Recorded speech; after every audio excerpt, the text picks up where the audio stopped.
அத்தியாயம் 92. காரிக்கொம்பு ஒரு ஓசையை கேட்ட உடனே கருங்கை வாணன் மேல பாக்குறான். போர் தொடங்கி சரி பாதி நேரம் முடிஞ்சு போச்சு. அந்த சரி பாதி நேரத்துக்குள்ளேயே குதிரைப்படையில இருந்து இப்படிப்பட்ட ஒரு பேர் அழிவு வரும் அப்படிங்கறத அவன் எதிர்பார்க்கவே இல்லை.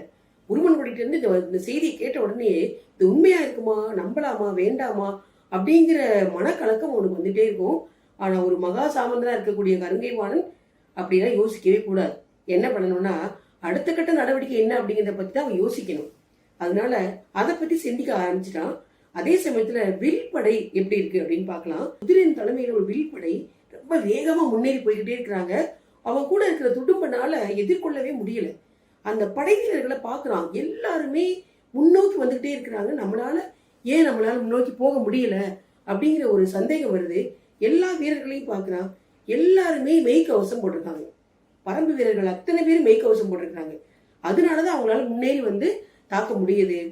அவங்களுடைய அம்புகள் என்ன பண்ணுதுன்னா கொஞ்ச தூரம் போன உடனே உயிரிழந்து அப்படியே கீழே விழுந்துருது மண்ணுக்குள்ள. ஆனா உதிரன் தரப்புல இருந்த அம்புகள் அப்படியே காற்று மாட்டி சரு சருன்னு போய்கிட்டே இருக்குது. அடுத்தடுத்து வீரர்கள் வந்துகிட்டே இருக்கிறாங்க. அவங்களுடைய அம்பரா துணையில எத்தனை அம்புகள் வச்சிருப்பாங்கன்னா 30 தான் வச்சிருப்பாங்க. அதுவும் நல்ல கனமான அம்புகளா இருக்கும். அதை எடுத்து வில்ல வச்சு விடுறதுக்குள்ள பரம்புல இருந்து எதிர் நிறைய அம்புகள் வந்துகிட்டே இருக்கும். ஏன்னா அந்த அம்புகள்ல ரொம்ப லேசா இருக்கும். வலிமை குறைந்த, வலிமை அதிகமான அப்படி வரிசையை அடுக்கி வச்சிருப்பாங்க. அவங்களுடைய அம்பரா துணி எப்படி இருக்கும் அப்படின்னா கம்மங்கதிர், அந்த கதிர் மாதிரி இருக்குமா, முதுகு முழுவதுமே அப்படி போட்டிருப்பாங்க. அம்புகள் வலிமை குறைந்தது, அதிகமானது, அதுக்கு விட அதிகமானது அப்படியே அழகா அடுக்கி வச்சிருப்பாங்க. எடுத்துக்கிட்டே இருப்பாங்க. எத்தனை கூட 100ல இருந்து 120 வரைக்கும் வச்சிருப்பாங்க. அதனால அம்புகள் எடுக்க எடுக்க அவங்களுக்கு வந்துகிட்டே இருக்குது. ஆனா வேந்தர் படையில் உள்ள அம்புகள் என்ன ஆகுது அப்படின்னா 30 அம்புகள் எல்லாத்தையும் வீணாக்குறாங்க. எதிரிகள் மேல விடவும் முடியல. அம்புகள் தீர்ந்துகிட்டே இருக்குது. அம்புக்கட்டு தீர்ந்த உடனே அந்த வீரர்கள் என்ன பண்றாங்க, ஓரமா போய் நின்னுக்கிறாங்க. வேந்தர் படை வீரர்கள் அம்புக்கட்டுக்காக காத்திருக்கிறாங்க. அதனால துடும்பன் என்ன செய்யறான், அடுத்து வீரர்களை அனுப்பிக்கிட்டே இருக்கிறான். எதுக்காக அப்படின்னா கருங்கை வாணன் அவன்கிட்ட ஒரு செய்தி சொல்லியிருப்பான். என்ன அப்படின்னா பரம்பினுடைய வில்படையை நம்மளால எதிர்கொள்ளவே முடியாது. அதுக்காக நீ பின்வாங்கி போகவும் கூடாது. அவனுடைய கவனம் முழுவதும் உங்க மேல இருக்கிற மாதிரி நீ பாத்துக்கணும். ஏன்னா மற்ற படைகள் மேல அவன் கவனம் போயிடக்கூடாது. அதனால வில் அம்பு தீர்ந்து போச்சுனா கூட நீ அடுத்தடுத்து வீரர்களை அனுப்பிக்கிட்டே இரு. அம்பு கட்டு வர்ற வரைக்கும் வீரர்கள் போய்கிட்டே இருக்கட்டும். அதனால அப்பதான் பரம்பு வீரர்கள் வேற எங்கேயும் போக மாட்டாங்க. அப்படி ரொம்ப முடியல அப்படிங்கும் போது நீ பின்வாங்கி வந்துடலாம் அப்படின்னு சொல்லியிருப்போம். துடும்பன் அதை தான் செஞ்சிட்டு இருப்பான். என்ன பண்ணு தெரியாம அடுத்தடுத்து வீரர்களை அனுப்பிக்கிட்டே இருக்கிறான். அம்புக்கட்டு எப்போ வரும்னு தெரியாது. அதே சமயத்துல குதிரைப்படை என்ன சிக்கலை சந்திச்சதோ அதையே தான் தேர்ப்படையும் சந்திக்குது. ஏன்னா தேர்ப்படையில குதிரையை தானே கூட்டியிருப்பாங்க. குதிரைகளால வேகமா போகவே முடியல. நகரி வீரன் என்ன பண்ணிருப்பான்னா ஆவேசமா முன்னாடி போயிருப்பான். நம்ம முதல்ல பார்க்கும்போது ரொம்ப ஆவேசமா மூர்க்கத்தோட போய் நான் எப்படியாவது வெற்றியோட திரும்பி வருவேன் அப்படின்னு போயிருப்பான். ஆனா கொஞ்ச தூரம் போன உடனே அவருடைய குதிரைகள் முன்னாடி போகவே முடியாது, காலை வைக்கவே வைக்காது. ஏன்னா சரிபாதி நேரம் முடிஞ்சிருச்சு, வெயில் அதிகமாயிருச்சு. குதிரைகளுடைய அந்த கருமணலும் ஈக்கி மணலும் அந்த காலில் குத்துறதுனால முன்னாடி காலை தூக்கி வைக்கவே முடியல. அதே சமயத்துல கூளையனுடைய தேர்ப்படி அதிவேகமா வந்துட்டு இருக்குது. நேரம் ஆக ஆக வலிமை அதிகமாகதே ஒழிய குறையவே இல்லை. ரொம்ப வேகமா ஆக்ரோஷமா தாக்கிக்கிட்டு இருக்கிறான். நகரி வீரன் பாக்குறான், எப்படி இவங்களுடைய படை மட்டும் இந்த அளவுக்கு முன்னேறி வருது, நம்ம குதிரைகள் ஏன் முன்னாடி போக மாட்டேங்குது அப்படிங்கிற ஒரு குழப்பமா இருக்கு அவனுக்கு. அந்த குழப்பத்துக்குள்ளேயே பரம்பு வீரர்கள் அவனை சுத்தி நிக்கிறாங்க அப்படிங்கிறது அவன் ரொம்ப நேரம் கழிச்சுதான் உணர்றான். இந்த மாதிரி அவன் நடந்துட்டு இருக்குது. வாழ்படை, சாகலைவன் தலைமையில வாழ்படை ரொம்ப முன்னோக்கி போயிட்டான். அவனுக்கு ரொம்ப ரொம்ப மகிழ்ச்சியா இருக்குது. ஏன்னா அவனுக்கு எதிராக இருக்கிறது பரம்பின் தரப்புல தேக்கனுடைய படைகள். தேக்கனை பாக்குறான். அவனை பார்க்கும் போதே சாகலைவனுக்கு என்ன தோணுதுன்னா, ஒரு கிழவன் எனக்கு எதிராக நின்று படையெடுத்து என்னுடைய படையை பார்த்து நீ ஓடுறியா அப்படின்னு சொல்லிட்டு அவனை பார்த்து சிரிச்சுக்கிட்டே போறான். தேக்கன் படைகள் முன்னாடி போய்கிட்டே இருக்குது. அவனை தொடர்ந்து சாகலைவனுடைய வாழ்படை போகுது. அவன் என்ன நினைச்சிட்டான், சாகலைவன் நமக்கு பயந்துதான் அவங்க முன்னாடி போய்கிட்டே இருக்கிறாங்க அப்படின்னு அவன் நினைச்சுக்கிட்டான். கொஞ்சம் நேரம் கழிச்சு திரும்பி பார்க்கிறான். பரம்பு வீரர்கள் அவனை முந்தி வேந்தர் படைக்கு நேரம் போய்கிட்டே இருக்கிறாங்க. திரும்பி பார்த்த உடனே அவனுக்கு அப்பதான் உணர்றான், இது வரைக்கும் நம்ம யாரையும் அழிக்கவும் இல்லை, சிதைக்கவும் இல்லை, இவ்வளவு தூரத்துக்கு முன்னேறி வந்துட்டுமே, எப்படி நடந்துச்சு? வேந்தர் படையை நோக்கி பரம்பு வீரர்கள் வேகமா போய்கிட்டே இருக்காங்களே, என்ன காரணம் அப்படிங்கிறத யோசிக்கிறான். அப்பதான் வீரர்களை கூர்ந்து கவனிக்கிறான். பரம்பு வீரர்களை பார்த்தா அத்தனை பேர் மெய்க்கவசம் அணிஞ்சிருக்காங்க. மெய்க்கவசம் அணிஞ்சதுனால அவங்கள கவசத்துல வில்லோ வேலோ வாளோ எதுவுமே படாது. அதனால அவங்க தைரியமா முன்னேறி போய்கிட்டே இருக்கிறாங்க. சாகலைவன் நினைக்கிறான், நம்ம யாரையுமே அழிக்காம இவ்வளவு தூரம் முன்னேறி வந்ததுக்கு இதுதான் காரணமா அப்படின்னு பாக்குறான். ஏன்னா வேந்தர் படையில யாருக்கெல்லாம் மெய்க்கவசம் கொடுத்திருப்பாங்க அப்படின்னா மெய்காப்பாளர்கள், அடுத்தது சேனை வரையர்கள், சேனை முதலிகள், இவங்களுக்கு தான் கொடுத்திருப்பாங்க. மற்றவங்க எல்லாருக்கும் கையில ஒரு கேடயம், ஒரு வாள் கொடுத்திருப்பாங்க, அவ்வளவுதான். மற்றபடி எந்த மெய்க்கவசமும் இருக்கவே இருக்காது. தளபதிகள் மட்டும் மெய்க்கவசம் அணிஞ்சிருப்பாங்க. அதுவும் போர்க்களத்துல ஒரு சிலருக்கு அது கொடுக்கவும் மாட்டாங்க. ஆனா பரம்பு வீரர்கள் அத்தனை பேர் மெய்க்கவசம் அணிஞ்சதுனால வேந்தர் படையை நோக்கி போய்கிட்டே இருக்கிறாங்க. இந்த மெய்க்கவசத்தை பத்தி நம்ம பார்ப்போம், எப்படி முரியநாசன் செஞ்சிருப்பாரு அப்படிங்கிறத. முரியநாசன் இரளிமேட்டுக்கு வந்த உடனேயே முதல்ல சொன்ன உத்தரவு என்ன அப்படின்னா, மெய்க்கவசம் தயாரிக்கிறதுக்கு இந்த மூலிகைகளை எவ்வளவு சீக்கிரம் கொண்டு வர முடியுமோ கொண்டு வரணும் அப்படின்னு இருப்பாரு. என்னென்ன மூலிகை அப்படின்னா, சிவப்பு சித்திர மூலிகை, செங்கொடி வேலி அப்படிங்கிற 2 மூலிகை செடிகள். அது 2 சொன்ன உடனேயே பரம்பு மக்கள், ஆண்கள், பெண்கள் எல்லாரும் சேர்ந்து மலை முழுவதும் தேடி அந்த கொடிகளை கொண்டு வந்துருவாங்க. கொண்டு வந்த பிறகு அதை எல்லாத்தையும் அரைப்பாரு. அதுல என்னென்ன சேர்மானங்கள் சேர்க்கணுமோ எல்லாத்தையும் சேர்த்து அரைச்சிட்டு கடைசியில பனை நார் இருக்கும், அந்த பனை நார்ல எல்லாத்தையும் கலந்து நிழல்லையே காய வைப்பாங்க. வெயில் படாம நிழல்லையே காய வைப்பாங்க அந்த மெய்க்கவசம். அது எப்படி இருக்கும் அப்படின்னா, கஞ்சி ஆறிடுச்சு அப்படின்னா மேல ஆடை மாதிரி படிஞ்சிருக்கும். மாறிய கஞ்சியில மேல ஆடை எப்படி இருக்கும் அந்த மாதிரி இருக்கும். அதுக்காக அவ்வளவு மென்மையா இருக்கும் அப்படின்னு சொல்ல முடியாது. எப்படி இருக்கும்னா பாறை போல வலிமையா இருக்கும். பாறையில எப்படி நம்ம குத்துனாலும் இடிச்சாலும் ஒண்ணுமே ஆகாது, அந்த மாதிரி வலிமையா இருக்கும். நல்ல எடுத்துக்காட்டா என்ன சொல்லணும்னா, உடும்பினுடைய தோல் மாதிரி இருக்கக்கூடியதான் அந்த ஆடை. அந்த மேலாடையை தான் முன்னாடி மார்பிள போட்டு பின்னாடி கயிறு வச்சு கட்டியிருப்பாங்க முதுகுல. அப்படிப்பட்ட மெய்க்கவசத்தை தான் பரம்பு வீரர்கள் அத்தனை பேரும் போட்டிருக்காங்க. அதனால அவங்களுக்கு எந்த பயமுமே இல்லை. வேந்தர் படையை நோக்கி முன்னோக்கி போய்கிட்டே இருக்கிறாங்க. சாகலைவன் பார்க்கறான், வாழ்படை எப்படிப்பட்டது அப்படின்னா, உயிரை கையில வச்சு விளையாடுற விளையாட்டு தான் அந்த போர் அப்படிங்கிறது. அது ஒவ்வொரு கணமும் நமக்கு உணர்த்திக்கிட்டே இருக்கும். அதே சமயத்துல வில்லா இருந்தாலும் சரி, வேலா இருந்தாலும் சரி, ஈட்டியா இருந்தாலும் சரி, தூரமா இருந்து எதிரிகள் மேல தூக்கி போட்டுடலாம், எரிஞ்சிடலாம். ஆனா வாழ்படை அப்படி கிடையாது. வாழ்படை எதிரி முன்னாடியே இருப்பான், அவனை நோக்கி என்ன செய்யணும், வாளை வீசணும். அவனுடைய வாள் கேடயத்துல எந்த அளவுக்கு வலிமையா படுதோ அந்த அளவுக்கு வலிமையா இவனுடைய கையில இருந்து வாள் சுழட்டணும். அந்த வாளை கையில பிடிச்சிருக்காங்க இல்லையா, கொஞ்சம் காற்று போயிடுச்சுன்னா கூட அதனுடைய வலிமை குறைஞ்சு போயிடும் அப்படிங்கிறத சாகலைவன் நினைச்சு பார்த்துக்கிட்டே முன்னோக்கி போய்கிட்டே இருக்கிறான். மெய்க்கவசம் போட்டதுனால வேந்தர்கள் படை ரொம்ப தைரியமா போறாங்க, நம்மளால முடியலையே அப்படிங்கிற ஒரு கவலை அவனுக்குள்ள இருக்கு. இருந்தாலும் நம்ம இவ்வளவு தூரம் முன்னோக்கி வந்துட்டுமே அப்படிங்கிற ஒரு மகிழ்ச்சி ரொம்ப ரொம்ப இருக்குது. அதை ஒரு வீரன்ட்டு சொல்லி அனுப்புறான். கருங்கை வாணனுக்கு பல திசைகள்ல இருந்து செய்திகள் வந்துகிட்டே இருக்குது. சாகலைவன்ட்ட இருந்து வந்த செய்தி என்ன அப்படின்னா, ஒரு வீரன் உற்சாகமா சொல்றான், வாழ்படை ரொம்ப தூரம் முன்னோக்கி போயிருச்சு அப்படின்னு சொல்லிட்டு கிளம்புறான். கருங்கை வாணன் யோசிக்கிறான், எதுக்காக இவ்வளவு முன்னோக்கி அவன் போகணும் அப்படிங்கிற வரைபடத்தை பார்க்கறான். தட்டியங்காட்டு வரைபடத்தை பார்த்தா வாழ்படை நிக்கிறதுக்கும் தேர்ப்படை, குதிரைப்படை, மற்றபடி வில்படை நிக்கிறதுக்கும் ரொம்ப தூரமா இருக்கு, பொருத்தமே இல்லாம இருக்கு. இப்படி பொருத்தமே இல்லாம இருந்தா அது ரொம்ப ரொம்ப ஆபத்து அப்படிங்கிறது நம்ம முன்னாடியே பார்த்துருக்கோம். 4 வகை படையா இருந்தாலும் சரி, 5 வகை படையா இருந்தாலும் சரி, ஒரே மாதிரி தாக்கி முன்னேறிக்கிட்டு போய்கிட்டே இருக்கணும். ஒருத்தர் முன்னாடி ஒருத்தர் பின்னாடி போனா யாருக்காவது ஒருத்தருக்கு அழிவு வரும் அப்படிங்கிறத கருங்கை வாணன் யோசிக்கிறான். எதுக்காக சாகலைவன் இவ்வளவு தூரம் போறான் அப்படின்னு உடனே ஒரு வீரனை கூப்பிட்டு சொல்றான், ரொம்ப தூரம் அவன் போக வேண்டாம், ஏதாவது சிக்கல்ல மாட்டிக்கிடுவான், ஏதோ ஒரு பொறியில அவன் மாட்ட போறான் அப்படிங்கிறது மட்டும் எனக்கு நல்லா தெரியுது. அதனால சாகலைவன்ட்ட சீக்கிரமா போய் சொல்லு, ரொம்ப முன்னோக்கி போக வேண்டாம் அப்படின்னு மட்டும் சொல்லின்னு ஒரு வீரன்ட்ட சொல்லி அனுப்பிறான். அந்த வீரன் வேகமா போய்கிட்டே இருக்கிறான். கருங்கை வாணன் யோசிக்கிறான், சாகலைவன் இவ்வளவு முன்னேறி போறது ஆபத்தானது அப்படிங்கிறத யோசிக்கிறான். அவனுக்கு அடுத்தடுத்து செய்திகள் வந்துகிட்டே இருக்குது. எந்த செய்தியும் அவன் எதிர்பார்த்த மாதிரியே இல்லை. எல்லாமே அவனுக்கு மனக்கலக்கத்தை உண்டு பண்ற செய்தியாக தான் இருக்குது. அதே சமயத்துல வில்படைக்கு அம்புகள் தேவைப்படுது இல்லையா, அம்புக்கட்டை கொண்டுட்டு ஒரு யானை வருது.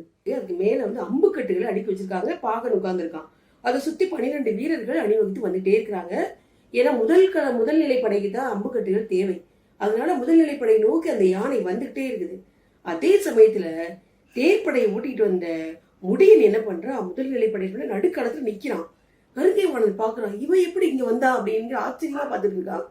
யானை வரவும் முடியன் என்ன பண்ணா, மூவிலை வேல், அதாவது மலை மக்களுடைய மகத்துவமான ஆயுதங்கள்ல மூவிலை வேலும் உண்டு. அது வந்து ரொம்ப தனித்துவமான ஆயுதம் அப்படின்னு சொல்லலாம். அந்த மூவிலை வேலை எடுக்கிறான். பழைய யானை அங்க வந்துகிட்டே இருக்க முடியல, என்ன பண்ண மூவிலை வேலை ஈட்டில வச்சு அப்படி வேகமா விடுறான். எங்க போதும் யானையினுடைய காது பகுதிகளை நோக்கி விடுறான். விட்ட உடனே யானையினுடைய பிளிரல் ஓசை போர்க்களமாக அப்படி எதிர் ஒலிக்குது. வீரர்கள் பாக்குறாங்க, என்ன நடக்குதே தெரியல. கருங்கை வாணன் அப்பதான் முடியல பாக்குறான். பார்த்த அடுத்த நொடி யானையினுடைய பிளிரல் ஓசை கேட்குது. சரி, அந்த மூவிலை வேலை இழுக்கலாம் அப்படின்னு யானைப்பாகன் என்ன செய்யறான், அதை இழுக்கிறான். எப்படி இருக்கிற மூவிலை வேல் 3 திசைகள்லையும் நீட்டிட்டு இருக்கும். ஈட்டி மாதிரி 3 திசைகள்லையும் இருக்கும். ஒரு பக்கம் குத்துறதை இழுத்தோன்னா 2 பக்கமும் உள்ள இறங்கும். மூவிலை வேல் எப்படிப்பட்டதுன்னு நம்ம முன்னாடியே பார்த்துருக்கோம். அதாவது நான் நுனிப்பகுதியில கல் ஊசிகளும் எஃகு ஊசிகளும் பன்றியினுடைய முன் கொம்புகளாலும் செய்யப்பட்ட அந்த மூவிலை வேல். அது என்ன செய்யும், அந்த ஊசிகள்ல உள்ள இறங்கும். இறங்க இறங்க அதனுடைய வேதனை வந்து தாங்கவே முடியாது. அதை தான் அந்த யானை வந்து பிளிரிக்கிட்டே இருக்குது. அடுத்த நொடி முடிவு என்ன பண்ணா, இன்னொரு மூவிலை வேல் எடுத்து துதிக்கையை நேரம் விடுறான். விட்ட உடனே துதிக்கையை தூக்கி அடிக்குது வீரர்களை. கீழே இருக்கிற 12 வீரர்களையும் சுத்தி அடிக்குது. இப்ப யானையினுடைய பிளிரல் ஓசையை தாண்டி அந்த வீரர்களுடைய ஓலம் கேட்குது. தட்டியங்காடு எங்கும் ஒரே அலறல் சத்தம். பேய்க்கத்தல் அப்படி, பேய் கூச்சல் அப்படிம்பாங்க இல்லையா, அந்த மாதிரி ஒரு சத்தம் கேட்குது. முதல்நிலைப்படை நிலை குலைஞ்சு போயிடுச்சு. கருங்கை வாணன் பார்த்துட்டு என்ன சொல்றான், யானையை குத்தி வீழ்த்துங்க அப்படிங்கிறான். கத்தி சொல்றான். ஆனா யானையை எப்படி குத்தி வீழ்த்த முடியும்? ஏன்னா அதுக்கு தனியா ஒரு ஈட்டி வச்சிருப்பாங்க, அதை வச்சுதான் குத்தி வீழ்த்த முடியும். இங்க எல்லாரும் அம்புதான் வச்சிருக்காங்க. ஆனா ஒரு வீரன் சொல்றான், அந்த யானையை வீழ்த்தினாதான் நமக்கு ஆபத்து இல்லை, அதனால எப்படியாவது யானையை வீழ்த்திடணும் அப்படிங்கிறாங்க. அம்புக்கட்டை எடுக்கவும் முடியல. யானைப்பாகன் கீழே இறங்கிட்டு அதை அடக்கவும் முடியல. ஏன்னா அதுக்கு வேதனை தாங்க முடியாம ஆவேசமா வீரர்களை எறும்பு கூட்டங்களை நசுக்கிற மாதிரி நசுக்கிட்டு இருக்குது. முதல்நிலைப்படி நிலை குலைந்து போயிடுச்சு. முடியன் அதுக்கு பிறகு பாக்குறான் கருங்கை வாணன், அவனை காணும். அதுக்குள்ள எங்க போனான் அப்படின்னு முடியனை தேடுறான். தேடிட்டு அவனை பின்தொடர்ந்து போகணும் அப்படின்ட்டு முன்களது அதுக்கு முன்னாடி நிற்கிற படைகள் 2ஆம் நிலை 3ஆம் நிலை படைகள் நிற்பாங்க இல்லையா, அவங்களுக்கு வந்து உத்தரவு கொடுக்குறாங்க கருங்கை வாணன். முன்னாடி ஒரு தேர் போய்கிட்டு இருக்கு, அதை வந்து தடுத்து நிறுத்துங்க. அந்த பக்கம் ஊஞ்சல் நகர் நோக்கி போய்கிட்டே இருக்கான், அதை தடுத்து நிறுத்தணும் அப்படின்னு சொல்றான். ஆனா வீரர்கள் தடுத்து நிறுத்துறதுக்கு முன்னாடியே தேர் வேகமா போகுது. ஏற்கனவே நகரி வீரன் சொல்லியிருப்பான், இந்த தேர் வந்து எப்படிப்பட்டது, உழவு வண்டி அப்படின்னு சொல்லியிருப்பான். ஆனா இப்ப கருங்கை வாணன் பார்ப்பான், இந்த தேர் எவ்வளவு வேகமா போகுது அப்படின்னு ஆச்சரியமா பார்த்துட்டே இருக்கிறான். முடியன் வந்து படையினுடைய இடுப்பு பகுதியை நுழைந்து துளைத்து அப்படியே முன்னேறி போய்கிட்டே இருக்கிறான். இந்த சமயத்துல நகரி வீரன் என்ன பண்றான் அப்படின்னு பார்ப்போம். ஈங்கையன், நம்ம கரும்பாக்குடியினுடைய தலைவனை பார்த்திருப்போம். ஈங்கையன் வந்து பின்னாடி நிப்பா பரம்பு படையில, அங்கிருந்து முன்னோக்கி வந்துடும். வந்து அந்த தேர்ப்படையை சுத்தி வளைச்சுக்கிட்டாங்க பரம்பு வீரர்கள். நகரி வீரனை பார்க்கறான் ஈங்கையன். அவனுக்கு அதிர்ச்சியா இருக்குது. ஏன்னா அந்த கரும்பாக்குடியில வந்து அவங்க தாக்குனது எல்லாமே அவனுக்கு ஞாபகம் வருது. உரையன் தலைமையில சோழப்படையில இருந்து வந்து அந்த குலத்தையே அழிச்சிட்டாங்களே அப்படிங்கிற எண்ணம் எல்லாமே அவனுக்கு ஞாபகம் வந்துட்டே இருக்கு ஈங்கையனுக்கு. நகரி வீரனை எப்படி கண்டுபிடிச்சான் அப்படின்னா, அந்த சோழர்களுடைய சின்னம் பொறிக்கப்பட்ட கொடியை வச்சிருக்கிறான். அதை பார்த்த உடனே இதான் சோழப்படை அப்படிங்கிறது அவனுக்கு நல்லாவே தெரிஞ்சிச்சு. அதனால அவனை நோக்கி தாக்குதல் தொடுத்துக்கிட்டே இருக்கிறான். அதே சமயத்துல நகரி வீரனும் விடல. ஈங்கையனை பார்த்துட்டான், அவனுக்கு அடையாளம் தெரிஞ்சிருச்சு. இவன் எப்படி இங்க வந்தா அப்படிங்கிற ஒரு ஆச்சரியத்தோட அவங்களோட சண்டை போட்டே இருக்கிறாங்க. ஈங்கையனுக்கு ஞாபகம் வருது, அதாவது நம்முடைய குலத்தையே அழிச்சிட்டான், இன்னொன்னு பரம்பு வீரர்கள் வந்து நம்மளை பாதுகாப்பா வச்சுக்கிட்டாங்க அப்படிங்கிற ஒரு நன்றி கடனுக்காகவும் அவன் வந்து இப்ப தளபதியா படையெடுத்து வந்திருக்கிறான். எப்படியாவது இவங்களை வந்து அழிக்காம விடக்கூடாது அப்படிங்கிற ஒரே நோக்கத்தோட நகரி வீரனை வந்து மூர்க்கத்தனமா தாக்குறதுக்கு தயாரா இருக்கான். சண்டை பயங்கரமா நடந்துட்டு இருக்கு தேர்ப்படையில. இதே சமயத்துல முடியன் முன்னோக்கி போனான் இல்லையா, அங்க போயிட்டு அடுத்த படைகளுக்கு எல்லாம் தாண்டி ஒரு இடத்துல போய் நிலையா நிக்கிறான். நின்ன உடனேயே இறுதி நாளிகைக்கான காரிக்கம்போதுற ஓசை கேட்குது. இறுதி 5 நாளிகை தான் இருக்குது. அந்த நாளிகைக்கான காரிக்கம்போதுற ஓசை கேட்ட உடனேயே முடியினை நோக்கி எல்லா பரம்பு வீரர்களும் எதிரிப்படையை நுழைச்சு உள்ள போறாங்க. எப்படி நுழைறாங்கன்னா, பாம்புகள் எப்படி நுழையும் அந்த மாதிரி உள்ள நுழைஞ்சு நுழைஞ்சு போய்கிட்டே இருக்கிறாங்க. கருங்கை வாணன் பாக்குறான், என்ன நடக்குது? முதல்நிலைப்படையில யானை ஒரு வழி பண்ணிருச்சு, வீரர்களை வந்து எந்த அளவுக்கு தாக்க முடியுமோ அந்த அளவுக்கு தாக்கிக்கிட்டு இருக்கு. 2ஆம் நிலைப்படை 3ஆம் நிலைப்படை கடந்து பரம்பு வீரர்கள் பாம்புகள் மாதிரி உள்ள நுழைஞ்சிட்டே இருக்கிறாங்க. என்ன நடக்க போகுதுன்னே தெரியல. கருங்கை வாணனுக்கு குழப்பமா இருக்குது. இறுதி 5 நாளிகை, அப்பதான் அவனுக்கு தெரியுது இன்னும் 5 நாளிகை தான் இருக்கு, போர் முடிய போகுது, முடியிற நேரம், அதுக்காகத்தான் காரிக்கொம்பு ஊதுறாங்க போல அப்படிங்கிறது தெரிஞ்ச உடனே அவனுக்கு ஒரு எண்ணம் வருது, இந்த ஓசையை வச்சுதான் உத்திகளை வகுக்கிறாங்க, அடுத்தடுத்த உத்திகளை நடைமுறைப்படுத்துறதே இந்த ஓசையை வச்சுதான் அப்படிங்கிறது அவனுக்கு புரியுது. எல்லா வீரர்களும் முன்னோக்கி போய்கிட்டே இருக்கிறாங்க. ஈங்கையினும் மகரி வீரனை விடவே இல்லை. இதே சமயத்துல சாகலைவன் பரம்பின் தரப்புக்குள்ள போயிட்டான். வாய்ப்படை தளபதி தேக்கனும் அதை நோக்கி முன்னோக்கி போய்கிட்டே இருக்கிறாங்க. முடியன் போன உடனேயே என்ன பண்றான், அவனுக்கு ரொம்ப குழப்பமா இருக்கு. தெளிவாதான் போனான், ஆனா இப்ப குழப்பத்துல இருக்கான். ஆனா கருங்கை வாணன் என்ன பண்றான், குழப்பத்துல இருந்து இப்போ ஒரு தெளிவுக்கு வந்துட்டான். ஏன் அப்படின்னா, நம்மளால கண்டிப்பா பரம்பு வீரர்களை தோற்கடிக்கவே முடியாது. இறுதி 5 நாளிகையில நமக்கு ஆபத்து வர்ற மாதிரி எதுவுமே நடக்கக்கூடாது, பாதுகாப்பா வீரர்களை போர் செய்ய சொல்லலாம் அப்படிங்கிற மாதிரி அவன் யோசிச்சுட்டு ஒரு தெளிவு நிலைக்கு வந்துட்டான். வந்த உடனேயே மேல குளவன் திட்டுல யார் நிக்கிறான்னா பாரி நிக்கிறான். போர்க்களத்தையே வச்சக்கண்ணு வாங்காம பார்த்துக்கிட்டே இருக்கிறான். இறுதி 5 நாளிகை இந்த நேரத்துல பரம்பு வீரர்கள் எப்படினாலும் தாக்கி வீரர்களை ஒரு பேரழிவை ஏற்படுத்திடுவாங்க அப்படிங்கிற ஒரு எண்ணத்தோடயே நிக்கிறான். பக்கத்துல இகுலிக்கிழவன் அந்த கொம்மன் கொம்மைக்கு விளக்கு ஏற்றி வச்சுட்டு கைகூப்பி உட்கார்ந்து இருக்கிறான். அந்த விளக்கு எப்படி எரியுது, ஈட்டி மாதிரி மேல் நோக்கி எரியுது. இந்த பக்கமும் சாயல, இந்த பக்கமும் செய்யல, காற்றும் வரல, காற்றியும் வரல. கொம்மன் கொம்மை அமைதியா உட்கார்ந்து இருக்கிறாங்க. அவங்களுக்கு கோபமே வரலையா அப்படிங்கிற சந்தேகம் வருது இகுலிக்கிழவனுக்கு. ஐயோ, நமக்கு பரம்பு வீரர்களுக்கு நம்ம உதவி செய்ய முடியாம போயிருமோ அப்படிங்கிற ரொம்ப ரொம்ப கவலைப்படுறான். ஒரு காற்றியோ வந்துருச்சு. நான் இந்த இறுதி 5 நாளிகையில வீரர்கள் ரொம்ப பயங்கரமா தாக்கி வேந்தர் கூட்டத்தை அழிச்சிடலாம் அப்படிங்கிற மாதிரி அவன் நினைச்சிட்டே இருக்கான். பாரி பாக்குறான். மேல இறுக்கி செடின்னு ஒரு செடி, அந்த செடியினுடைய பாலை வச்சு ஒரு குறியீடு வரைஞ்சு இரளிமேட்டுக்கு மேல இருக்குது. இந்த குறியீடு பகல் நேர வெளிச்சத்துல நல்லா பளிச்சுன்னு தெரியுது. அதாவது இந்த புளோரசன்ட் கலர் எப்படி தெரியும் அந்த மாதிரி தெரியுது. இந்த குறியீடை எந்த அணி தலைவன் தெளிவா பார்த்து முன்னேறுகிறானோ அவனை நோக்கிதான் பரம்பு படை போகும் அப்படிங்கிறது பாரிக்கு நல்லா தெரியும். இப்ப எல்லாரும் முன்னோக்கி போயிட்டாங்க.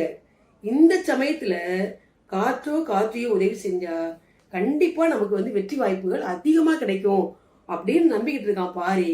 ஆனா ரெண்டுமே அவங்களுக்கு அன்னைக்கு உதவி செய்யவே இல்லை. முடியன் ஏன் குழப்பமா இருக்கான் அப்படின்னா, உதிரன் வந்துட்டான், மற்ற படை வீரர்கள் எல்லாரும் வந்துட்டாங்க. ஆனா இரவாதன் இன்னும் வரவே இல்லை.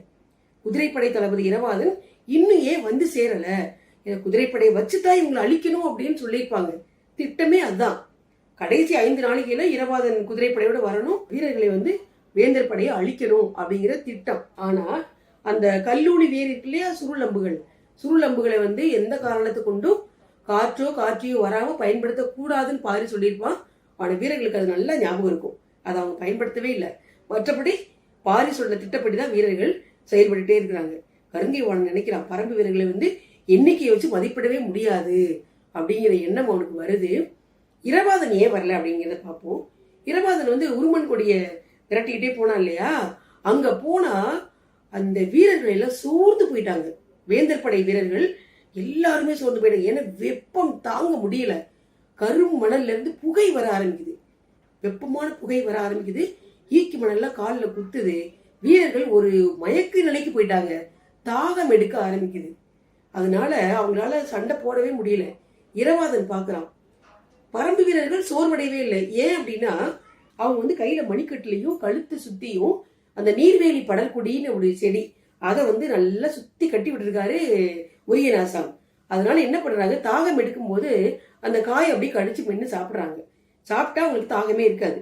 அதையும் பரம்பு வீரர்கள் ஒரு சிலர் தான் அதை சாப்பிட்டுட்டே இருக்காங்க. கையில முடியல அப்படின்னா கழுத்துல இருந்து அந்த தாயத்து மாதிரி அதை கடிச்சு சாப்பிட்டுக்கிறாங்க. ஆனா வேந்தர் படை வீரர்கள் எல்லாரும் சோர்ந்து போயிட்டாங்க. கிட்டத்தட்ட ஒரு மயக்க நிலைக்கு போயிட்டாங்க. அவங்களால போரிடவே முடியல. அதே சமயத்துல அவங்களோட குதிரைகளாலும் வேகமா போக முடியல. குதிரைகளுக்கும் தாகம் எடுக்க ஆரம்பிச்சிருச்சு. இரவாதனுடைய குதிரைகளுக்கும் அதே நிலைதான். ஏன்னா நமக்கு தாகம் எடுக்க முடியாது, அதே மாதிரி குதிரைகளுக்கும் தாகம் எடுக்கும் இல்லையா. காலையில வரும்போது அது தண்ணி குடிச்சு வந்திருக்கும். ஆனா இந்த குதிரைகள் எல்லாமே சோர்ந்து போயிருச்சு. கண்டிப்பா இந்த குதிரைகளுக்கும் தாகமா இருக்கும் அப்படிங்கிறத இரவாதன் புரிஞ்சுக்கிட்டான். இனியும் நம்ம இந்த களைப்பான குதிரைகளை அவ்வளவு தூரம் கொண்டு போய் போரிடவே முடியாது. அப்படியே போரிட்டோம்னா நமக்கு வெற்றி வாய்ப்புகள் கிடைக்கிறது ரொம்ப ரொம்ப குறைவுதான் அப்படிங்கிறத ஒரு முடிவு பண்ணிட்டு திட்டத்தை கைவிட்டுட்டான். முடியனுக்கும் செய்தி சொல்லி அனுப்பிட்டான். கருங்கை வாணன் என்ன பண்றா, குதிரையில வேகமா போய்கிட்டே இருக்கிறான். எங்க போறான் அப்படின்னா, இன்னும் பரம்பு வீரர்கள் எல்லாருமே முன்னேறி வந்துட்டாங்க. வேந்தர் படை மட்டும்தான் அங்கங்க நிக்குது. அதனால நமக்கு எந்த ஆபத்தும் வராம நிதானமா போரிடலாம் அப்படின்னு சொல்றதுக்காக அவன் போய்கிட்டே இருக்கான். வேகமா போயிட்டே இருக்கும்போது தெற்கு மூலையில இருந்து நீண்ட சங்கின் ஓசை கேக்குது. நீள் சங்கின் ஓசை கேட்ட உடனேயே கருங்கைவாணனுக்கு அதிர்ச்சி ஆயிட்டு. ஆனா பரம்பு வீரர்களுக்கு அந்த சங்கினுடைய ஓசை எதுக்காக அப்படிங்கிறது தெரியாது. ஏன்னா வேந்தர் படையில இருந்து அந்த சத்தம் கேக்குது. கேட்ட உடனே பரம்பு வீரர்கள் அத்தனை பேரும் அவங்க போரிடுறதுக்காக தயாரா இருக்காங்க. வேந்தர் படை வீரர்கள் எல்லாருமே அமைதியா நிக்கிறாங்க. ஏன் என்ன ஓசை அப்படின்னா, தளபதிகள்ல யாரோ ஒருத்தர் கொல்லப்பட்டு விட்டால், யாராவது ஒருத்தர் இறந்துட்டாங்க அப்படின்னா அந்த செய்தியை தெரிவிக்கிறதுக்காக அந்த நீண்ட சங்கின் ஓசை எழுப்புவாங்க அப்படிங்கிறது வேந்தர் படை எல்லாருக்குமே தெரியும். ஆனா பரம்பு வீரர்களுக்கு அது தெரியாது. அதனால அவங்க எப்பவும் போல சண்டை போட்டே இருக்கிறாங்க. கருங்கைவாணனுக்கு அதிர்ச்சி ஆயிட்டு, எதுக்காக இந்த சங்கினுடைய ஓசை அப்படின்னா தளபதிகளுக்கும் மன்னர்களுக்கும் அது செய்தி மூலமா சொல்றாங்க. யாரா இருக்கும் அப்படிங்கிற சந்தேகம் கருங்கைவாணனுக்கு வந்துருச்சு. சாகலைவன் தான் ரொம்ப முன்னாடி போய்கிட்டு இருந்தான். அவனா இருக்குமோ? அப்படிலாம் இருக்காது. பாண்டி நாட்டு வீரன், அவன் நல்ல சிறந்த வீரன், கண்டிப்பா சாகலைவனா இருக்காது. அதே சமயத்துல நகரி வீரனும் அங்கதான் சண்டை போட்டு இருக்கான் ஈங்கையோட சேர்ந்து. அதனால அவனா இருக்குமோ? சோழ நாட்டு படைகள்ல அவனும் ஒருத்தன். அவன் வீரம் எப்படிப்பட்டது அப்படிங்கிறது நமக்கு தெரியாது. கண்டிப்பா நகரி வீரனா தான் இருக்கும் அப்படின்னே நினைச்சுக்கிட்டு வேகமா குதிரையை எடுத்து போய்கிட்டே இருக்கிறான். ஆனா நகரி வீரன் அப்படின்னு நினைச்ச உடனே திரும்பி பாக்குறான். அவன் ஈங்கையோட சண்டை போட்டுட்டு இருக்கிறான். தூக்கி வாய் போடுது கருங்கைவாணனுக்கு. அப்ப யாரா இருக்கும்? சாகலைவனா இருக்குமோ அப்படின்னு நினைச்சிட்டு வேகமா குதிரையை அடிச்சு துரத்திட்டு போய்கிட்டே இருக்கிறான். கொஞ்சம் தூரம் போயிருப்பான். போன உடனே திசைவேலர் அங்க இருந்து மேல கையை தூக்குறாரு. அதாவது 5 நாளைக்கு முடிஞ்சிருச்சு, போர் முடிஞ்சிருச்சு. கையை தூக்குன உடனே முரசு அறைவோர்கள் எல்லாம் சத்தமா முரசு அறையிறாங்க. வீரர்களுடைய சத்தமும் கேக்குது. ஒரே பயங்கரமா சத்தம் கேக்குது. கேட்ட உடனேயே அங்க போய் அதனுடைய குதிரை அப்படி மெதுவா போய் ஒரு இடத்துல நிக்குது. கருங்கைவாணன் பாக்குறான். பார்த்தா தலை வெட்டப்பட்ட நிலையில் சாகலைவன் கிடக்குறான். பக்கத்துல தேக்கன் இருக்கிறான். சாகலைவன் தலையில அந்த குருதி அப்படி அந்த ரத்தம் தேக்கனுடைய முகத்துல அப்படி தெரிக்குது. விரிஞ்சு கிடந்த தலையை முடிச்சு போட்டுட்டு பக்கத்துல இருந்த குதிரையில தாவி ஏறுறான் தேக்கன். தொடர்ந்து அடுத்த அத்தியாயத்துல பார்ப்போம். உங்களுக்கு இந்த வீடியோ பிடிச்சிருந்துச்சுன்னா லைக் பண்ணுங்க, கமெண்ட் பண்ணுங்க,